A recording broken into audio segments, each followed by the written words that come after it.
Hi everyone, welcome back to my channel. I'm Chef Din and today I'm going to show you how to prepare all your ingredients, mix your spices and then cook the final dish.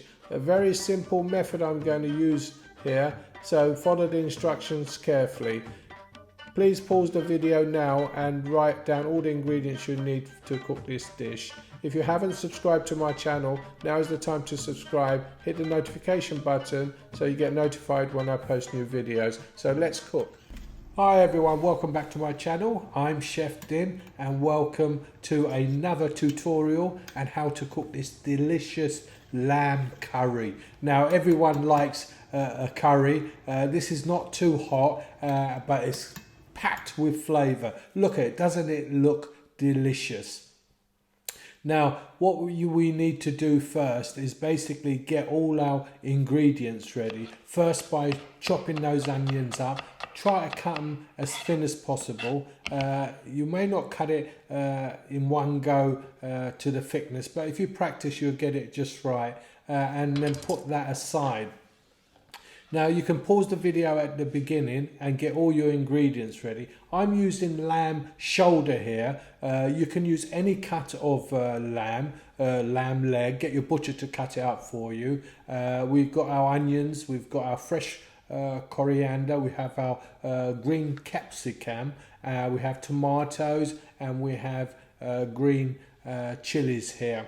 Now I'm going to use a different method cooking this curry because I want that aroma as well. So what I'm going to do is I'm going to dry roast my some of my spices. Like we've got our coriander seed, we've got fennel seed here, we have also the fenugreek seed and cumin. What we're going to do is put that in a saucepan or frying pan and gently roast that.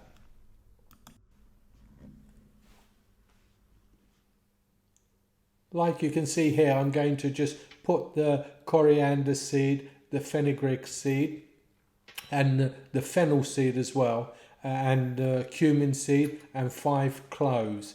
So what we're going to do is gently roast this on a medium heat, not too hot. We don't want to burn our spices. We would just want them kind of to release the oil, and you do this gently like this for good 4 to 5 minutes on a medium to low heat, and this will release the oils. Then once that is done, what you want to do is basically leave that aside. As you can see, they're just now nicely browning, but not burnt. We don't want it burnt because it'll give a bitter kind of flavour. Then once it's cooled down a little bit, put it in a grinder, as you can see, and basically grind it into a nice powder.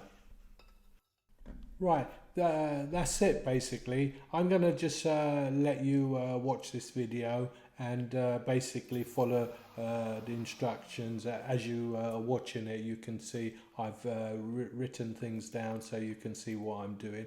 Like this powder, you just put it into a bowl. Then we're going to just basically add our other powders with it and give it a good mix and leave to one side for once we need it. That's the Kashmiri red chilli going in. Now you can add a little bit less if you want, it's entirely up to you, or you can add a little bit more. That was the black pepper, black pepper went in, and the turmeric. Give that all a good mix and put that aside. Then basically we're now ready to cook our lamb curry. So there goes in the oil. Let that heat up a little bit, and then we're going to put in our other dry spices, which is the bay leaves, the cardamon, and also the cinnamon sticks. Yeah, just put that in, and then we're going to just give this a little stir with our garlic and ginger paste, just to infuse all those spices into the oil before we basically begin our cooking process. Right, while this is cooking, remember, if you haven't subscribed to my channel, please subscribe. It helps the channel to grow, and also tell your friends and families about this channel so they can also learn how to cook delicious curries. So this will be my last video of this year. Please let me know if you cook this dish in the comments what you think, and give it a good thumbs up. It helps it to move up the algorithm, I think, and it helps this channel a lot. It don't cost you anything. So anyway, I'm going to just let you watch this video and see how it's done. And before I go, I'd like to wish you a very Merry Christmas and prosperous and a Happy New Year. So good cooking.